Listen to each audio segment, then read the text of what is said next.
Hello guys, it's me again. In this video, I will show you how to add bio in Imo Messenger.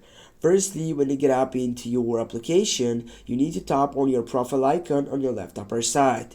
When you get up right there, you need to tap again on your profile setup on your upper side, and then you need to tap right down on edit.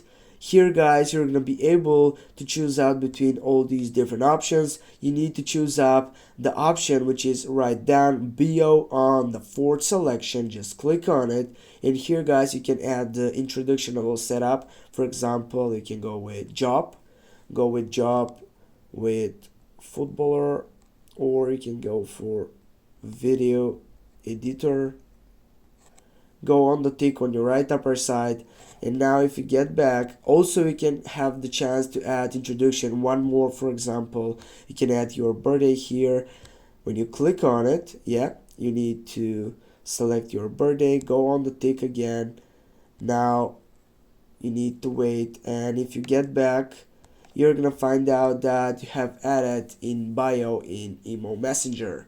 Thanks for watching. Don't forget to hit that like and share the video. See you soon guys.